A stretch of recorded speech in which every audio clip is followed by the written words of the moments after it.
Al-Khwarizmi ini dijuluki sebagai bapak daripada ilmu algoritma karena memang dia yang menemukan sistem daripada algoritma ini. Wah, gue agak sedikit bangga nih ya sebagai muslim, ternyata kata yang sering digunakan ya kan, sering dipakai gitu ya, bahkan sekelas YouTube, sekelas Google gitu ya, memakai ilmu ini ternyata asal muasalnya dari seorang ilmuwan muslim. Yo geng, tekan tombol subscribe geng. Hey yo, what's good? Welcome back to Kamar Jerry.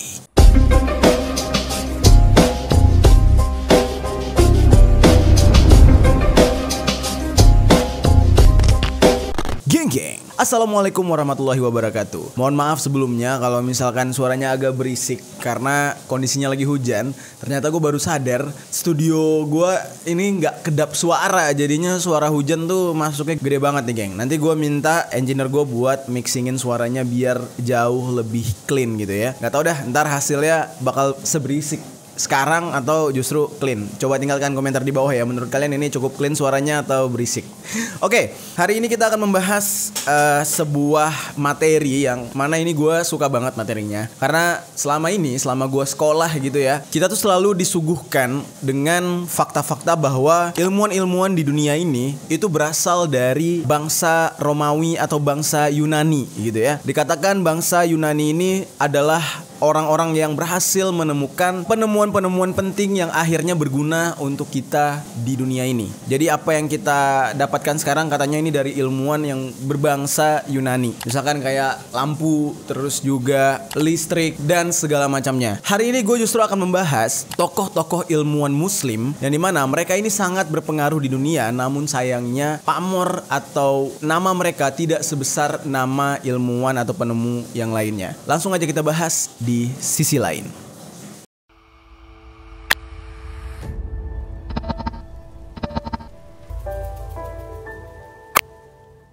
Membahas tentang dunia Islam, pasti yang ada di otak kalian ya tidak jauh-jauh dari para ulama, terus tidak jauh-jauh dari ilmu-ilmu tentang beribadah. Namun tidak banyak yang tahu kalau ternyata dalam dunia Islam juga ada para ilmuwan yang sudah sangat jelas mereka ini mempelajari atau memberikan ilmu kepada kita tentang seputar duniawi. Jadi nggak cuma ilmu akhirat. Banyak yang tidak tahu kalau para ilmuwan muslim ini ternyata punya pengaruh yang sangat besar. Bahkan penemuan mereka ini sangat banyak menunjang perkembangan ilmu teknologi mulai dari fisika sampai dengan antropologi. Kenapa para ilmuwan Islam ini tidak terkenal? Ya tidak heran, di zaman sekarang pengaruh barat ya kan itu sangat kental dan sangat kuat. Anak-anak muda zaman sekarang lebih tertarik mempelajari ilmu yang datang dari negara barat ketimbang dari timur. Padahal kalau ditelaah banyak sekali ilmuwan-ilmuwan yang berasal dari umat muslim gitu ya. Itu pengaruhnya di dalam dunia sains, pengaruhnya di dalam ilmu pengetahuan itu sangat besar. Nah, berikut kita bahas nih geng ya, satu persatu ilmuwan-ilmuwan muslim yang memiliki penemuan-penemuan yang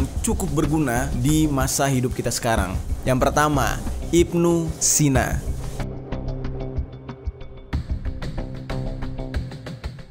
Oke, Ibnu Sina. Bagi orang barat, Ibnu Sina ini dikenal dengan nama Avicenna, yang dimana dia ini sebenarnya punya nama asli Abu Ali Al-Husain bin Abdallah bin Sina. Dia ini lahir di Uzbekistan pada tahun 980 Masehi atau tahun 370 Hijriah. Ibnu Sina ini adalah bapak daripada ilmu dunia kedokteran. Dia dikenal cikal bakal awal bagaimana dunia kedokteran saat ini bisa berkembang. Sejak dia masih kecil, dia ini sudah terjun ke dalam dunia kedokteran. Ibnu Sina ini asal muasalnya dia ini adalah seorang keturunan dari seorang sarjana terhormat yang bernama Ismaili yang berasal dari Balkh Khorasan. Bapaknya ini adalah orang yang terjun langsung atau berkecimpung di dunia intelektual. Hal inilah yang akhirnya turun ke Ibnu Sina yang membuat dia semakin tekun belajar dan menuntut ilmu. Dia lahir di Bukhara. Kita sempat membahas tentang Bukhara ini ya. Ini tempat di mana Imam Bukhari lahir, ya kan? Seorang pengkaji hadis Rasulullah SAW. Di Bukhara inilah Ibnu Sina juga lahir.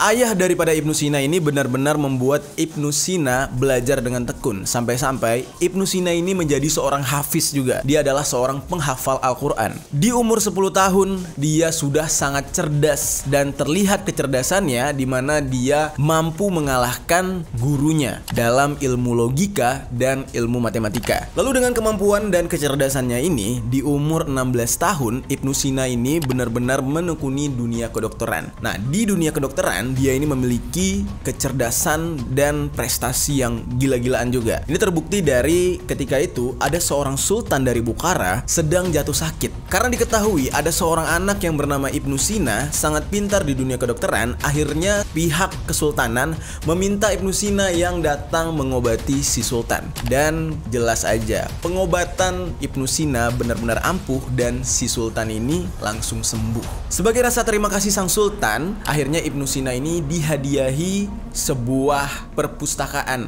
yang khusus untuk Ibnu Sina. Gila ya, orang pintar tuh dihadiahinya bukan duit, bukan harta, tapi hadiahnya itu justru sebuah tempat untuk dia kembali menimba ilmu. Ada beberapa penemuan yang ditemukan oleh Ibnu Sina yang sangat banyak manfaatnya dan digunakan oleh masyarakat modern saat ini. Kita bahas satu-satu nih. Yang pertama, dia ini adalah seorang penemu etanol.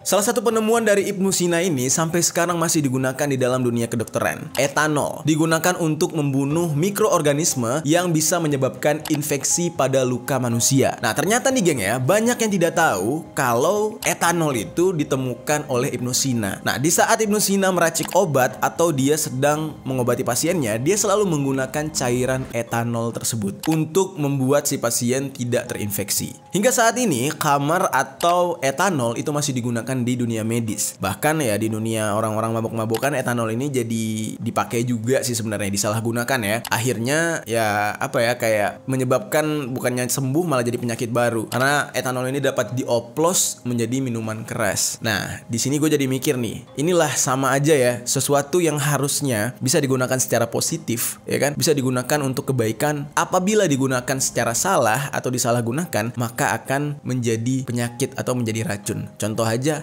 etanol. Yang kedua, ganja. Ganja ini bisa jadi obat, tapi karena disalahgunakan, dipakai untuk hal-hal yang berlebihan, ya kan, digunakan untuk katanya biar tenang, biar rileks segala macem. Ya banyak juga yang akhirnya tuh menyalahgunakan lah ya. Berbagai macam cara lah digunakan yang jelas kegunaannya jauh lebih baik, malah dipakai untuk menghasilkan hal yang buruk. Terus penemuan dia yang selanjutnya, yaitu dia ini adalah penemu daripada teori penularan TBC.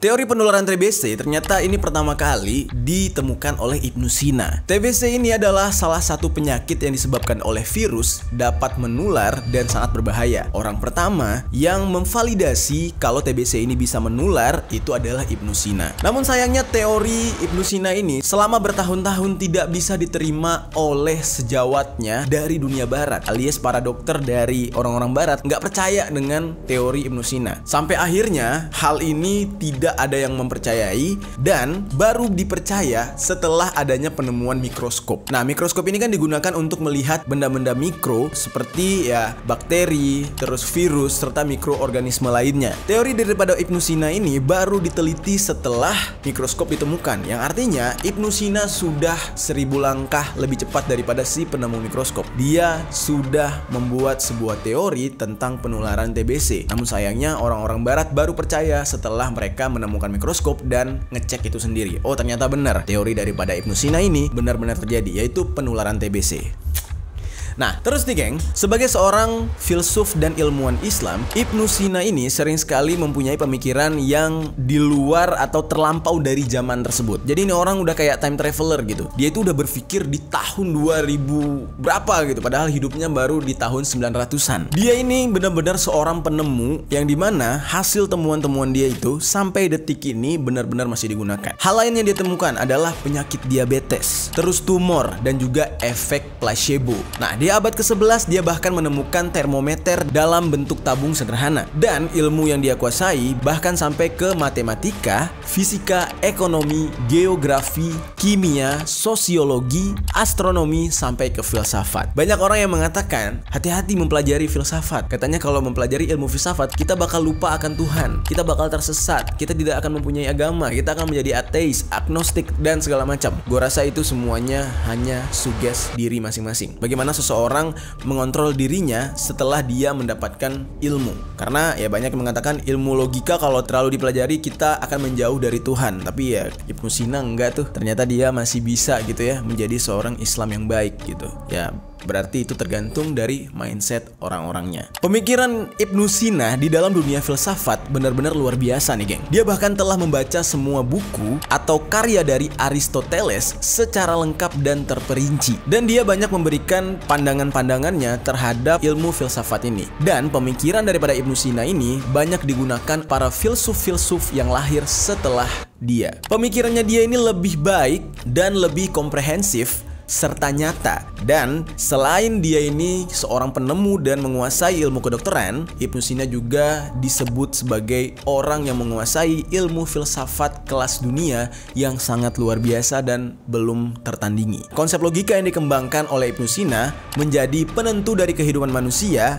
antara kehidupan fisik dan spiritual. Pemikirannya ini bahkan membuka pemikiran manusia, di mana dia berkata, apabila seseorang itu bersungguh-sungguh dalam menuntut dan mencari ilmu, maka ilmu itu akan membawa kita kepada Yang Maha Kuasa atau kepada Tuhan. Karena menurutnya, Tuhan adalah sebuah titik tertinggi dari dunia keilmuan. Beda banget ya dengan orang-orang yang mempelajari ilmu filsafat lainnya. Ada yang menganggap kalau Tuhan itu malah nggak ada gitu ya. Seorang Ibnu Sina yang benar-benar bisa dikatakan belum tertandingi kecerdasannya atau pengetahuannya tentang dunia filsafat, justru dia mengatakan keilmuan itu, titik tertinggi keilmuan itu justru adalah mempercayai Tuhan. Di akhir hayatnya, Ibnu Sina ini meninggal dunia di bulan Ramadan tahun 1037 Masehi di usia dia yang ke-57 tahun. Beliau ini dimakamkan di Hamdan, Iran. Jadi lahirnya di Bukhara, Uzbekistan, dimakamkan di Iran. Dia jatuh sakit yang dimana sakitnya ini cukup parah hingga dia meninggal dunia. Nah, itu dia tadi satu ilmuwan yang berasal dari kaum muslimin atau umat Islam. Kita lanjut ke ilmuwan selanjutnya, yaitu Al-Zahrawi.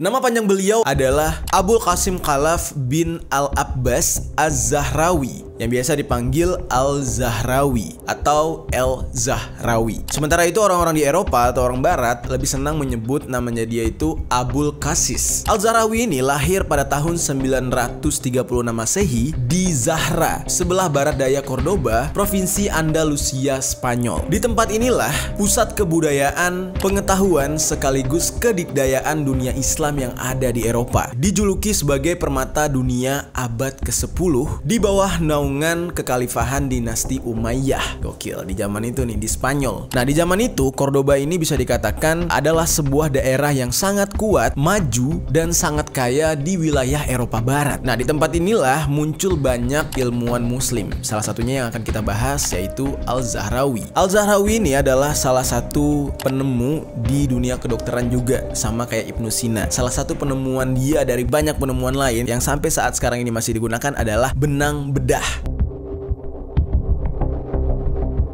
Jadi kalau misalkan kita habis dibedah atau ada luka, nah kan dijahit tuh. Benang itu adalah hasil penemuan dari Al-Zahrawi. Dia ini juga sangat berjasa dalam dunia ilmu bedah kedokteran, di mana ada sekitar 26 alat bedah yang dia temukan. Jadi operasi bedah yang ada saat ini di dunia kedokteran itu merupakan pengembangan dari hasil temuan Al-Zahrawi, seorang ilmuwan yang beragama muslim. Sebelum ditemukannya benang bedah oleh Al-Zahrawi, zaman dulu orang-orang itu menutup luka mereka luka bekas sayatan atau bekas goresan itu menggunakan kepala semut. Benar-benar kepala semut, geng. Jadi zaman dulu semutnya tuh gede-gede, kepala semutnya itu ada capitnya kayak gini, ya kan? Nah, itu ditaruh di daging kita yang akan ditutup lalu baru dipotek kepalanya. Nah, zaman dulu menggunakan cara tersebut. Kayaknya gue pernah melihat hal ini itu di film Jaguar Paw, ya kan? Di saat sang ibu mengobati luka anaknya di dalam gua, dalam sumur ya kalau nggak salah ya. Nah, itu menggunakan kepala semut. Selain kepala semut tentunya ada dedaunan yang bisa untuk menutup luka. Dalam perkembangannya, akhirnya di abad ke-10 Al-Zahrawi menemukan benang bedah ini. Bahan daripada benang bedah ini diambil dari usus hewan, yaitu usus kambing atau usus sapi. Kalau zaman sekarang dikatakan perkembangannya makin gila nih. Ada yang dikatakan dari usus kucing juga. Nah, namun penemuan dari Al-Zahrawi ini justru lebih baik karena ini lebih halal untuk digunakan. Lalu penemuan lainnya yang seperti gue katakan tadi, alat-alat bedah, yaitu pisau bedah, terus juga ada sendok bedah dan lain-lain. Dikarenakan penemuan dari Al-Zahrawi ini sangat berguna, banyak sekali para dokter-dokter dari penjuru Eropa datang kepada Al-Zahrawi untuk belajar. Nah, jadi nggak heran ya, seorang penerjemah asal Italia yang bernama Pietro Argalata menyebut Al-Zahrawi ini adalah pemimpin dari seluruh ahli bedah. Jadi lordnya nih ya, lordnya itu adalah Al-Zahrawi. Jadi bisa dikatakan dia ini adalah maha guru dari dokter-dokter bedah yang ada di muka bumi ini. Karya monumental hasil pemikiran Al-Zahrawi yaitu sebuah buku yang tebalnya sebanyak 1500 halaman dengan 30 jilid. Tajuknya itu adalah At-Tasrif Liman Ajiza an At-Ta'lif. Ini bisa dikatakan adalah sebuah kitab suci bagi kaum dokter sedunia yang bahkan sampai saat sekarang ini ilmu di dalam buku tersebut masih digunakan. Nah, melalui kitab inilah Al-Zahrawi memaparkan 200 peralatan bedah yang termasuk di dalamnya itu ada 26 hasil temuannya dia. Dan juga di dalam kitab tersebut dia mengupas berbagai teknik dalam dunia operasi bedah. Untuk saat ini, kitab milik Al-Zahrawi yang bernama Al-Tasrif ini sudah diterjemahkan ke dalam berbagai bahasa. Bahasa Latin, Inggris, Prancis, Ibrani, yang mana bahasa Ibrani ini digunakan oleh kaum Yahudi juga gitu ya. Berarti kita sudah tahu ya asal muasal ilmu yang didapatkan oleh orang Yahudi itu berasal dari umat Muslim juga gitu. Dan sampai saat sekarang ini buku tersebut atau kitab tersebut masih menjadi acuan utama bagi dunia kedokteran di Eropa. Al-Zahrawi ini tutup usia pada tahun 1013 Masehi dalam usia 77 tahun. Dan dia sempat menjadi seorang dokter kerajaan mengabdi kepada keluarga penguasa Andalusia dari dinasti Umayyah di saat itu yang bernama Khalifah Al-Hakam II. Kita ke ilmuwan yang ketiga yang bernama Al-Khawarizmi. Al-Khawarizmi ini adalah seorang muslim pertama di dalam ilmu hitung-menghitung matematika. Nama lengkapnya adalah Abu Abdullah Muhammad bin Musa dan dikenal dengan sebutan Al-Khawarizmi karena dia ini berasal dari sebuah daerah yang bernama Khawarizm, sebuah daerah di timur laut Kaspia. Perlu kalian ketahui ya geng ya, zaman dahulu angka 0 bulat itu ya, kosong gitu, itu nggak ada. Orang yang pertama kali memperkenalkan angka 0 itu adalah Al-Khawarizmi. Para ilmuwan pada zaman dahulu menggunakan abakus, semacam sebuah daftar yang menunjukkan satuan, ratusan, dan seterusnya untuk menjaga angka-angka agar tidak saling bertukar. Akan tetapi, hitungan-hitungan seperti ini tidak mendapatkan sambutan dari kaum barat. Mereka lebih tertarik menggunakan rakam al-Binji, daftar angka Arab, termasuk angka 0 hasil pengembangan Al-Khawarizmi. Nah, oleh sebab itu, angka 0 baru dikenal dan digunakan oleh bangsa barat itu kurang lebih 250 tahun setelah dikembangkan oleh Al-Khawarizmi. Selain ilmuwan yang mengembangkan angka 0, ya kan, dari 0, 1, 2, 3, 4, 5, 6, 7, 8, 9 gitu ya. Ya kalau seterusnya kan sudah gabungan angka-angka ini nih ya, rangkaian. Nah, Al-Khawarizmi inilah yang menciptakan angka-angka tersebut. Nah, bangsa barat mengenal dia dengan sebutan lain yaitu algorisme.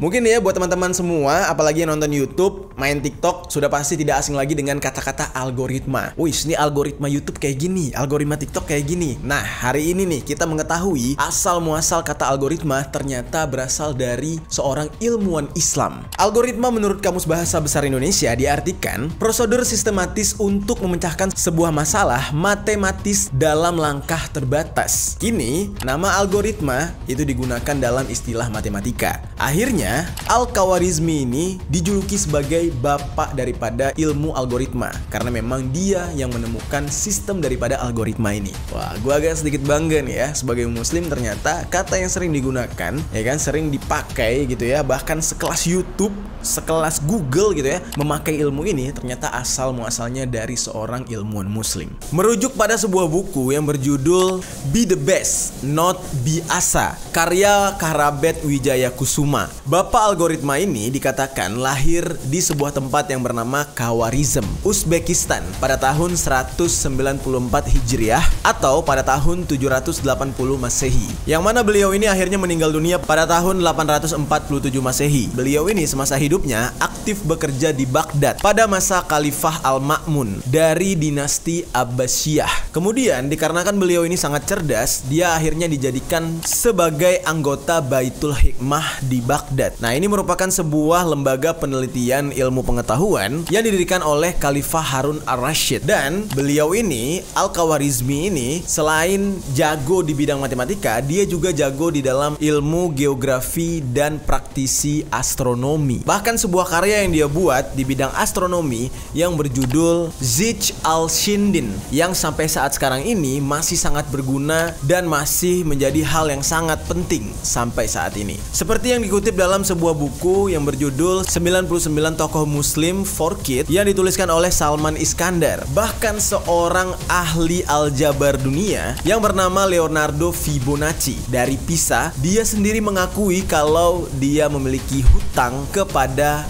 Al-Khawarizmi. Lalu sementara itu, seorang penulis sejarah ternama yang bernama George Sarton, dia sendiri menuliskan Al-Khawarizmi ini adalah salah satu tokoh ilmuwan muslim terbesar dan terbaik pada masanya. Di dunia barat, ilmu aljabar matematika itu banyak dipengaruhi oleh karya Al-Khawarizmi. Dan bahkan nama aljabar sendiri ini ya, pertama kali dibuat itu namanya aljabar itu gara-gara penurunan nama dari sebuah judul buku milik Al-Khawarizmi yang berjudul Kitab Al-Jabar wa Al-Muqabalah, yang merupakan buku pertama tentang dasar-dasar aljabar. Buku pertama yang secara sistematis membahas solusi persamaan linier dan kuadratik. Aljabar sendiri memiliki makna dengan menambahkan kuantitas yang sama pada kedua sisi persamaan.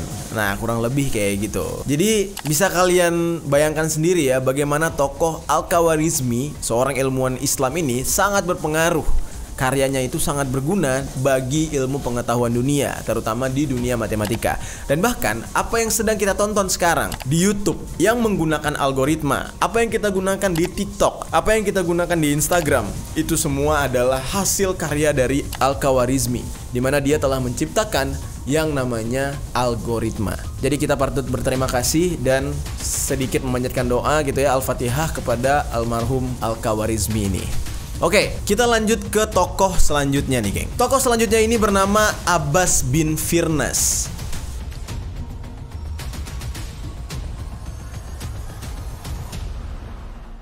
Abbas bin Firnas bernama lengkap Abbas Abu Al-Qasim bin Firnas bin Wirdas Al-Takurini. Nah, dia ini lahir di sebuah daerah yang dulunya bernama Izren Onda Al-Andalus. Nah, sekarang namanya itu berganti nama menjadi Ronda, Spanyol. Dan dia lahir pada tahun 810 Masehi. Nah, Abbas bin Firnas ini menghabiskan masa hidupnya di daerah Cordoba, yang dimana di masa dulu gitu ya, daerah Cordoba ini merupakan pusat belajar ilmu untuk para muslim. Abbas bin Firman ini tertarik kepada ilmu aerodinamika. Hal ini muncul, kenapa bisa dia tertarik dengan dunia ilmu aerodinamika? Ini ternyata muncul ketika pertama kali dia menonton aksi akrobatik, tepatnya pada tahun 852 Masehi, yang dimana atlet akrobatnya itu bernama Armen Firman. Di saat itu atau di zaman itu, seorang Armen Firman ini dikenal sebagai orang yang bernyali besar. Dia membuat sebuah pertunjukan peluncuran pesawat berbahan kayu yang akan dia kendalikan sendiri. Nah, ini di zaman waktu itu pesawat belum ada. Diketahui ya, Armen Firman ini memang dikenal sebagai orang yang memiliki atau mengetahui dasar-dasar mekanika penerbangan. Ketika itu dikisahkan kalau Armen Firman ini menaiki sebuah puncak menara Masjid Agung di Cordoba. Lalu setelah itu dia langsung melompat dengan pesawat ciptaannya dia yang terbuat dari kayu. Nah, namun sayangnya dalam uji coba tersebut Armen justru gagal dan dia melompat langsung menghujam tanah. Namun syukur alhamdulillahnya di saat itu Armen Firman ini yang disaksikan oleh banyak orang di saat itu ya, demonstrasi dia menerbangkan pesawat dari kayu tersebut, itu ternyata dia selamat dari kecelakaan itu. Di saat Armen Firman ini melakukan demonstrasi pesawat yang terbuat dari kayu yang dia ciptakan, nah di tengah-tengah para penonton itu ada Abbas bin Firnas. Nggak disangka nih ya, kegagalan daripada Armen ini justru membuat Abbas bin Firnas ini takjub gitu. Dia jadi terinspirasi untuk membuat hal yang sama dan ketertarikan dia tentang dunia aerodinamika ini semakin bertambah karena setelah melihat Armen. Nah, ini adalah salah satu pelajaran juga buat kita ya. Kegagalan kita belum tentu akan menjadi hal yang memalukan karena segagal-gagalnya kita, apabila kita sudah berusaha, itu tetap akan bermanfaat bagi orang lain. Pasti akan ada 1-2 orang yang akan melihat sisi bagaimana kita struggle-nya, sisi bagaimana kita benar-benar berusahanya. Untuk hasil, yaitu urusan yang di atas, ya kan? Mau gagal, mau berhasil, itu urusan belakangan. Tapi pasti ada orang yang seperti Abbas bin Firnas ini, yang justru fokus atau melihat terhadap sebuah proses atau usaha seseorang. Terlepas usaha tersebut ternyata gagal pada akhirnya. Tapi yang namanya gagal itu kan apabila kita tidak bangkit lagi, alias apabila kita tidak berusaha lagi. Stop, itu adalah gagal.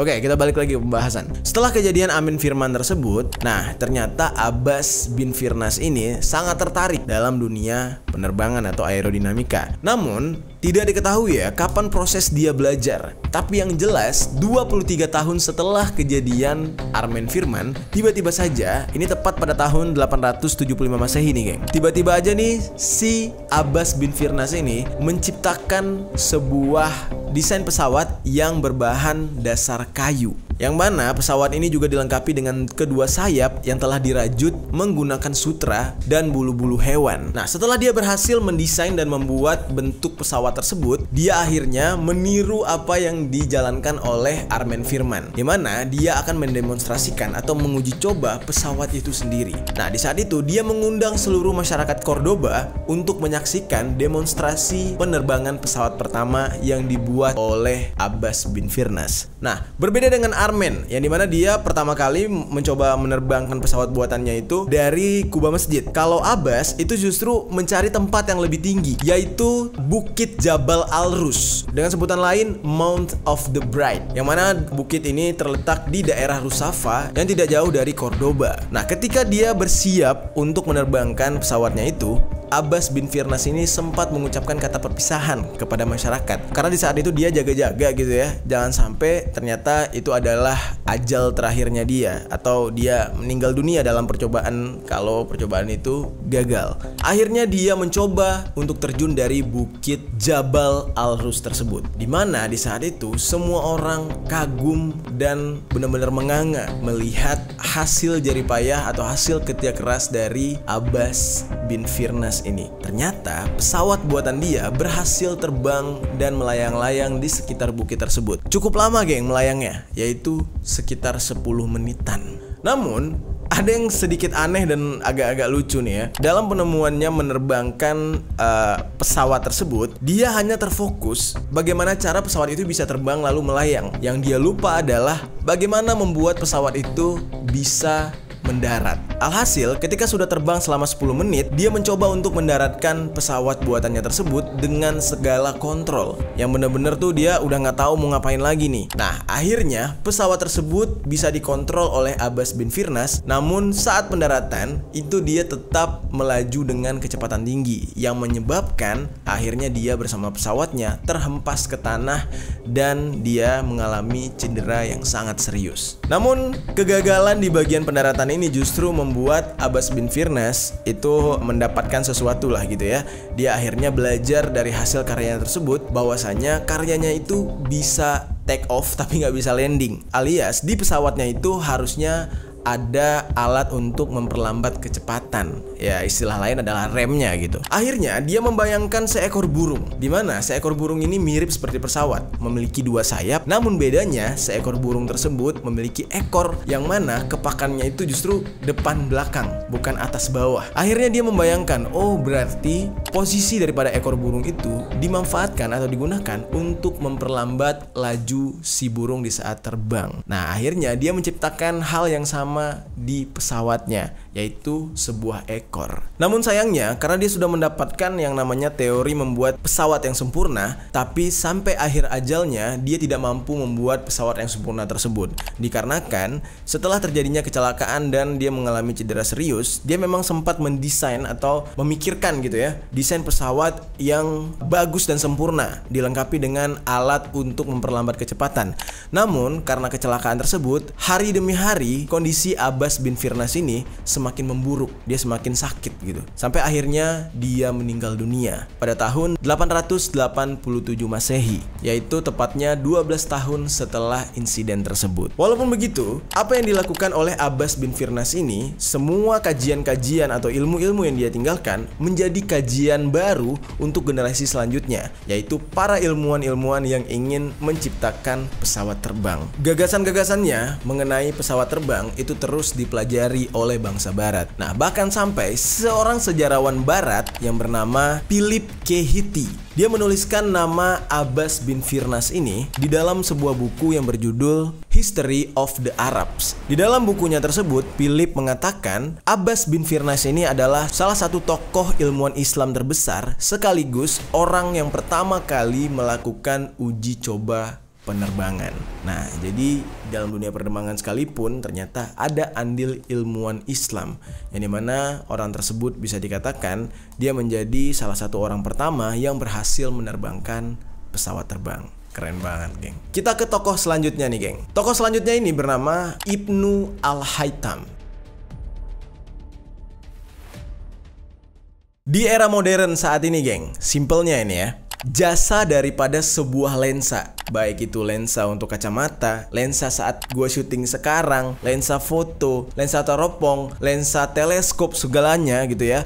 Nah, itu sangat berperan penting dalam perkembangan kehidupan manusia. Di dalam perjalanannya, bagian ilmu sains tentang optik ini sangat berguna dan memberi keuntungan bagi dunia fotografi, videografi, fiber optik atau internet, hingga sampai ke satelit mata-mata. Jika kita berbicara tentang optik, dunia lensa-lensaan ini tidak bisa terlepas dari seorang ilmuwan muslim yang bernama Abu Ali Al-Hasan atau Ibnu Al-Hasan, atau dikenal juga dengan nama lain Ibnu Al-Haytham. Tapi kalau misalkan kalian tanya kepada orang barat tentang Ibnu Al-Haytham ini, disebut dengan Al-Hazen. Jadi mereka memanggil beliau ini dengan sebutan Al-Hazen. Ibnu Al-Haytham ini adalah seorang ilmuwan besar yang beragama muslim, yang salah satu jurnalnya berjudul Kitab Al-Manazir, atau disebut juga dengan buku optik. Ini sangat diakui oleh dunia sebagai rujukan untuk ilmu optik. Jadi nggak usah heran kalau ditanya siapa bapak optik, siapa bapak penemu lensa, siapa bapak penemu kacamata misalnya, yaitu adalah Ibnu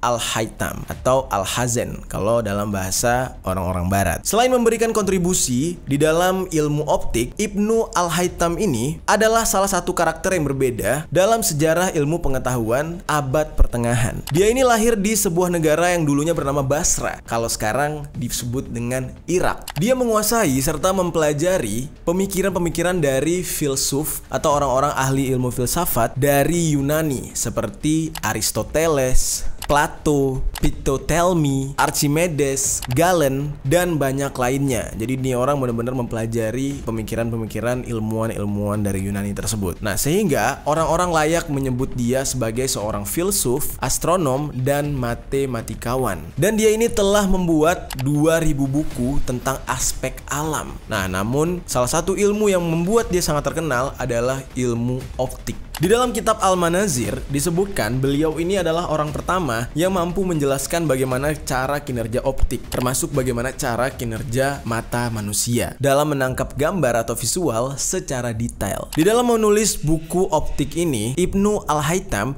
itu banyak terinspirasi dari Aristoteles, khususnya visi yang melibatkan penerimaan gambar eksternal. Aristoteles sendiri menunjukkan bahwa masuk akal untuk menganggap kalau mata kita ini atau mata manusia ini bisa memancarkan sinar yang mampu menjangkau semua bintang-bintang di langit yang amat jauh.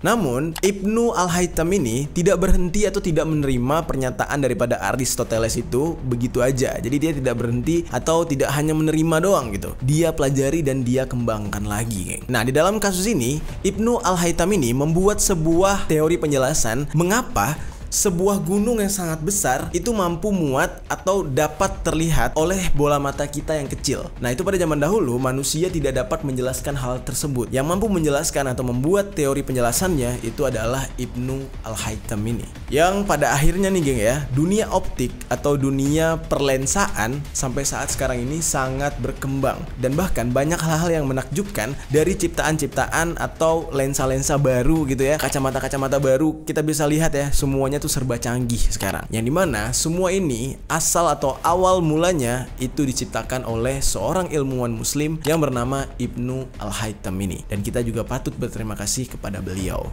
Nah, itu dia tadi geng, beberapa nama ilmuwan-ilmuwan muslim yang karya ciptanya sangat berpengaruh di muka bumi ini. Dan bahkan sampai saat sekarang ini kita masih menggunakan karya-karya mereka. Jadi ada baiknya kita berterima kasih ya kan, memanjatkan doa kepada mereka. Semoga para ilmuwan yang sangat berjasa ini ditempatkan di sisi yang maha kuasa dan di sisi terbaik di akhirat nanti.